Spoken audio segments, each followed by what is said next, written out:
Hello everyone, कैसे हैं आप लोग।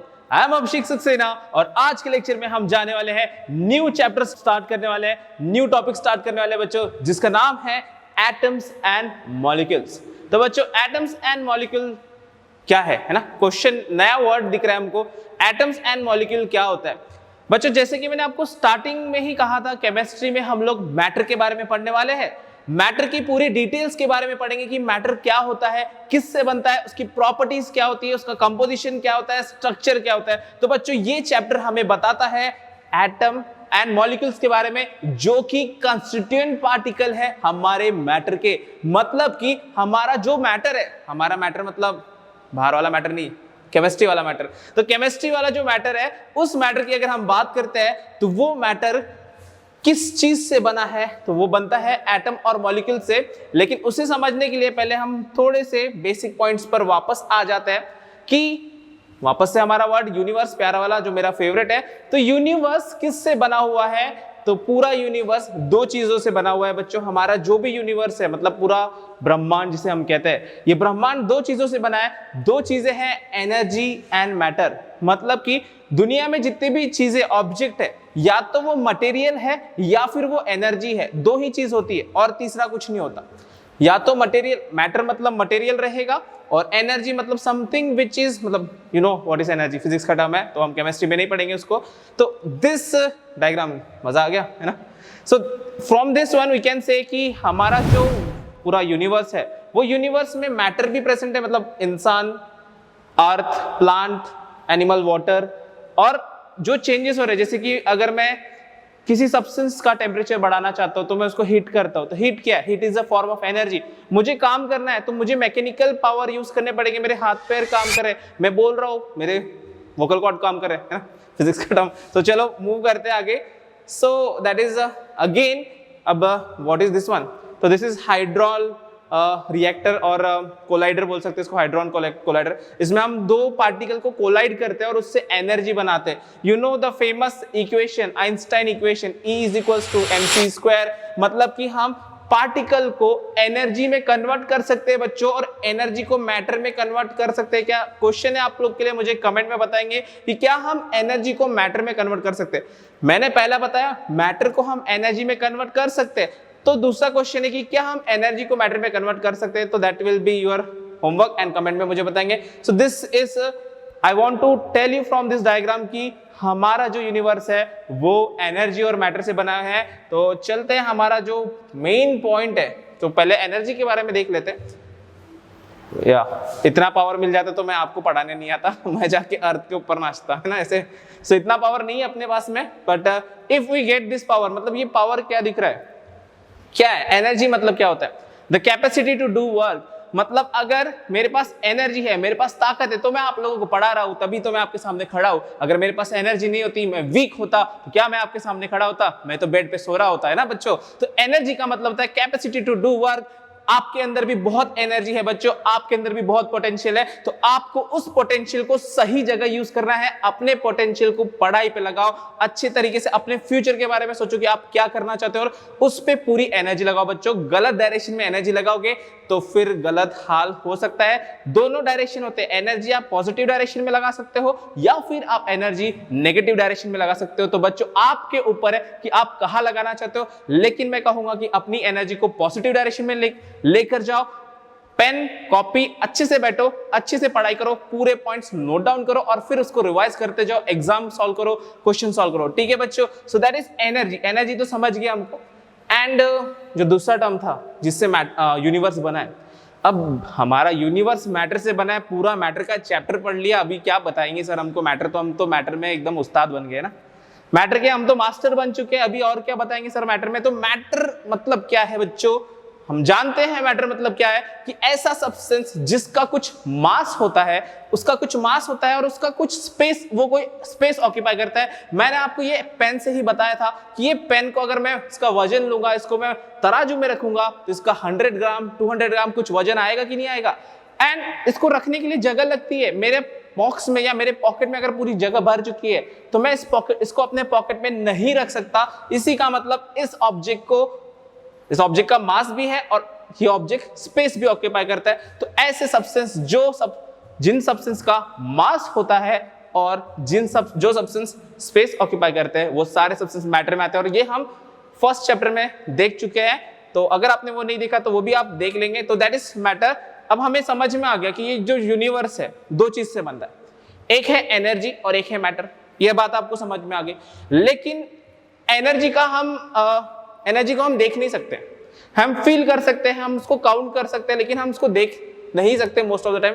अब आग को देखा, लेकिन what is the energy form, energy कैसे ट्रांसफर हो, वो आप फिजिक्स में पढ़ते हो। लेकिन हमें पढ़ना है मैटर के बारे में कि मैटर के अंदर क्या होता है या मैटर किस तरीके से काम करते हैं। तो मैं सिंपल एक ही बोलूंगा कि एनर्जी के बारे में हम फिजिक्स में पढ़ेंगे और मैटर के बारे में हम केमिस्ट्री में पढ़ेंगे। तो मैटर किससे बना है, ये हमारा सबसे इंपॉर्टेंट पॉइंट है कि मैटर बनता है एटम से। बच्चों, जितने भी मैटर है, मैटर मतलब लिविंग भी हो सकता है, नॉन लिविंग भी हो सकता है। हमारे सामने लिविंग थिंग हो या नॉन लिविंग थिंग हो, सबके सब मैटर है। और सारे सब्सटेंस, दुनिया का हर एक सब्सटेंस एटम से बना है। अब आप बोलोगे सर हम लोग किससे बने, हमने बायो में पढ़ा था कि हम सेल से बने। बच्चों, सेल से बने हैं, लेकिन वो सेल किससे बना है, क्वेश्चन आता है सेल किससे बना है। तो आपने वर्ड सुना होगा, सेल मेम्ब्रेन बनता है सेल्यूलोज से, डीएनए बनता है सब नाइट्रोजन प्रोटीन से, अमीनो एसिड से। तो वो सब क्या है बच्चों, वो सब एक केमिकल कंपाउंड्स है। केमिकल कंपाउंड मतलब मैटर, हर एक सब्सटेंस मैटर से बना हुआ है।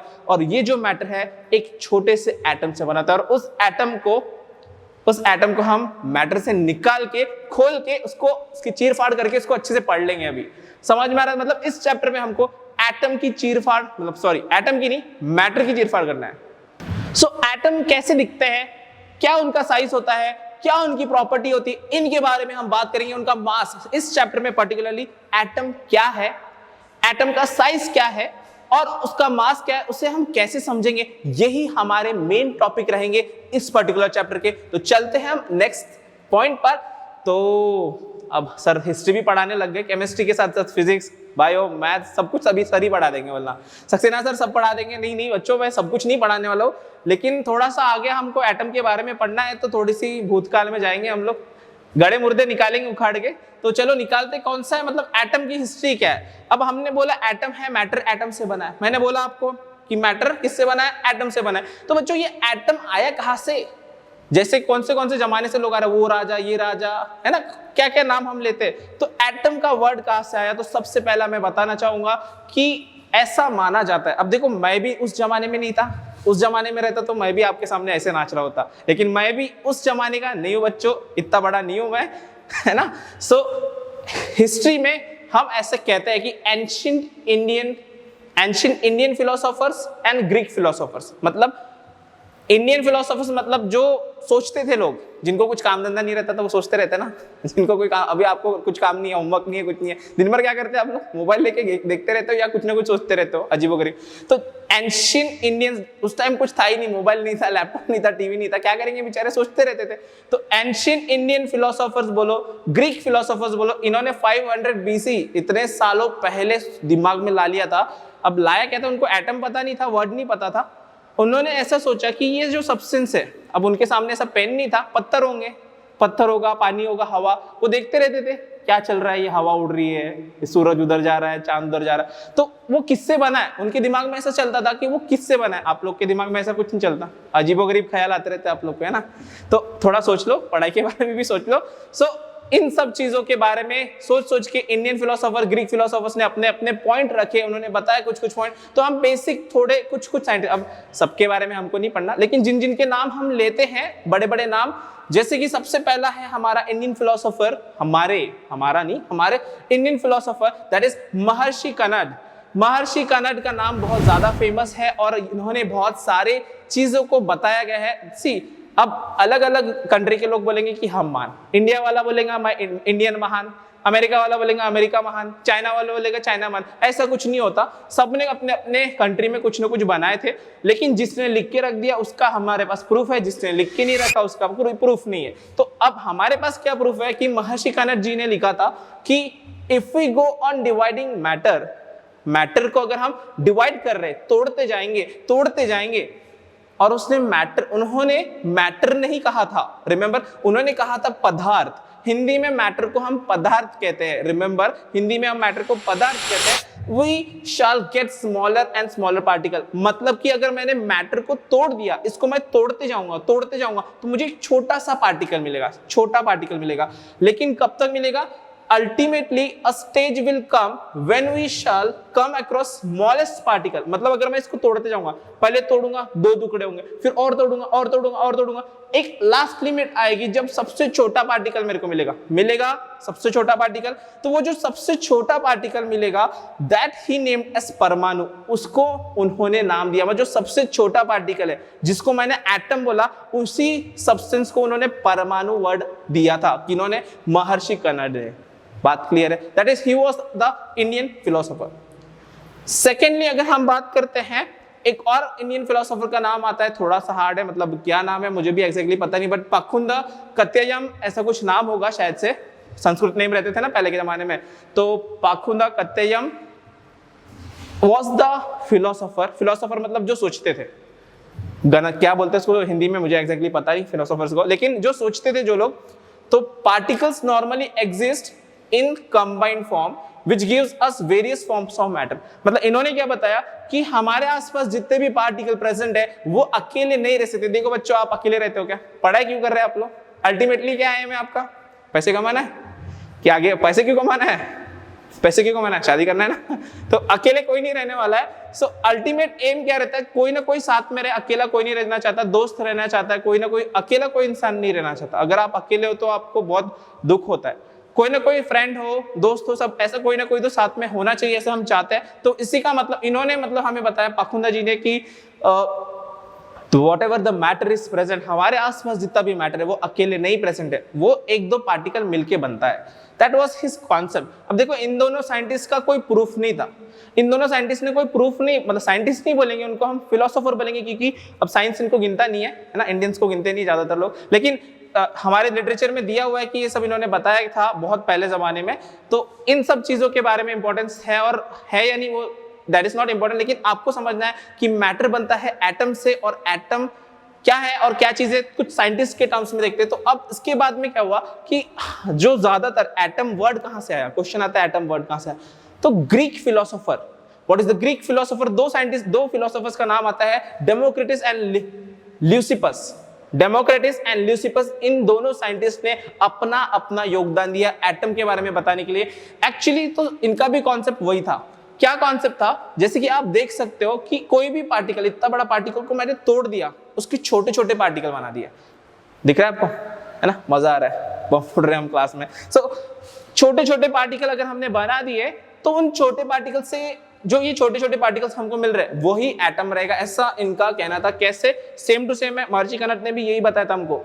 सी if we go on dividing matter, मतलब मैटर को अगर हम डिवाइड करते हैं, अ स्टेज विल कम, एक स्टेज आएगा when particles obtained cannot be divided further। मतलब कि अगर ऐसा स्टेज आएगा कि उससे छोटा पार्टिकल हम नहीं ढूंढ सकते। इस पेन को मैं तोड़ते जाऊंगा, एक इतना छोटा पार्टिकल मिल जाएगा कि उसको मैं और नहीं तोड़ सकता।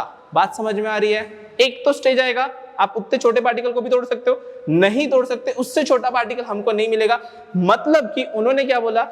इनडिविजिबल, मतलब उस पार्टिकल को और तोड़ा नहीं जा सकता, ऐसा पार्टिकल। डेमोक्रिटस, अब नाम किसने दिया? एटम का नाम देखो, डेमोक्रिटस ने दिया था। Democritus called this indivisible particle atom. तो एटम का नाम अगर आपको पूछा गया who coined the term atom, तो आपको बताना है Democritus. Democritus the Greek philosopher.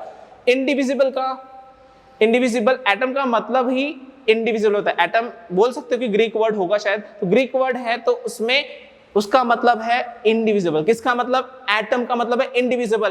क्यों बोला गया है इंडिविजिबल? क्योंकि अगर मैं किसी सब्सटेंस को तोड़ते जाऊंगा, लास्ट में मुझे एक छोटा सा पार्टिकल मिलेगा जिसको मैं और तोड़ नहीं सकता। जिसको मैं तोड़ नहीं सकता उसको हम बोलते हैं इनडिविजिबल पार्टिकल। उसी का नाम है हमारा एटम, और वही हमारा पूरा यूनिवर्स का जितना भी मैटर है वो किससे बना है? एटम से बना है। और उसको आप बोलेंगे इनडिविजिबल स्मॉलेस्ट पार्टिकल। जैसे कि अगर आपको पिक्चर बनाना दिमाग में, एटम की पिक्चर नहीं बन रही हमारी दिमाग में, तो मैं आपके दिमाग में पिक्चर क्लियर करना चाहता हूं। तो जैसे कोई घर बनता है ना रे, घर बनता है तो कैसे बिल्डिंग कैसे बनती है, घर मतलब बिल्डिंग, हाँ आप इंग्लिश में स्टैंडर्ड के ना, घर नहीं समझता, बिल्डिंग, हाँ बच्चों बिल्डिंग बनती है तो कैसे बनती है, आज खोद दिया दूसरे दिन बिल्डिंग बन जाती, ऐसे बनती है क्या? नहीं, ऐसे नहीं बनती। एक एक ब्रिक को एक के ऊपर रखते हैं तब जाके बिल्डिंग बनती है। वैसे ही हम कैसे बने, ये सब्सटेंस कैसे बना, सारे सब्सटेंस छोटे छोटे एटम्स को जोड़ के बने हैं बच्चों। तो इसी वजह से यहाँ पर हमने अबाउट द एटम की हिस्ट्री के बारे में थोड़ा डिस्कस किया, और ये सब जब इंफॉर्मेशन इन फिलोसोफर्स, इन साइंटिस्ट ने पता की, तो फिर बाद में हम लोग आ गए, मेरे जैसे लोग आ गए, इसी कोट वोट पहन के लैब में एक्सपेरिमेंट करने लग गए, है ना। तो that was it was my मतलब my favourite cartoon. So scientist बन गए थे कब तक के, कौन सी सेंचुरी में, 18th सेंचुरी में लोगों ने साइंस पढ़ना स्टार्ट, मतलब समझना चालू कर दिया था। So scientist recognise the difference between elements and compound. Element क्या होता है और कंपाउंड क्या होता है, हमने लास्ट लेक्चर में, लास्ट चैप्टर में डिस्कस किया था, वो आप मुझे बताएंगे कमेंट में। सो एलिमेंट एंड कंपाउंड की इंफॉर्मेशन कमेंट में जल्दी से। एंड 18th सेंचुरी में हमें पता चला what is element and compound, difference क्या है उसका। Then naturally became interest and we, अब देखो इंसान को रह के होता नहीं है, अब छोटे बच्चे को देख लेना, उसको आपने पेन दिखा दिया, वो बच्चा पेन उठा के उससे कुछ ना कुछ करेगा, उसको समझ में नहीं आता वो क्या है, तो उस पेन से वो खेलना चाहता है, उसके बारे में वो पता करता है। वैसे हम लोग कैसे, हमको कुछ नई चीज मिल जाती है तो हम naturally become interested in finding out, हम उसको ढूंढते हैं। तो 18th सेंचुरी में जब एलिमेंट्स और कंपाउंड पता चले थे तो हम उसको ढूंढने गए और चीजें उसमें ढूंढते गए। So what happened, how, finding out how, why elements combine, what happens when they combine, मतलब कि जो एलिमेंट्स है उसमें जो एटम्स है वो अलग अलग थे, फिर वो जुड़ते क्यों है, क्योंकि व्हाट दैट पाकुंदा जी ने बताया ना हमको कि पार्टिकल अकेले नहीं रह सकते, मिलके रहते, तो ये मिलते कैसे, कंबाइन कैसे होते, कौन बताएगा? साइंटिस्ट लोगों ने स्टडी किया, पता किया, तो कौन से साइंटिस्ट का वहां पे नाम आता है? देखो सबसे पहला तो मैंने ग्रीक फिलोसोफर्स का नाम दिया था, दे टर्म द एटम। अब बाद में, इसके बाद में नया एक स्पेशल मतलब इंपॉर्टेंट साइंटिस्ट का नाम आता है एंटोन एल लेवोसियर, या फिर लेवोसियस हम बोलते हैं, लेवोसियर्स लॉ। तो व्हाट ही डिड, इसने क्या किया, he laid the foundation of chemical science by establishing 2 important laws. इसने क्या किया, लॉस बना के दिया हमको, लॉस ऑफ केमिकल कॉम्बिनेशन।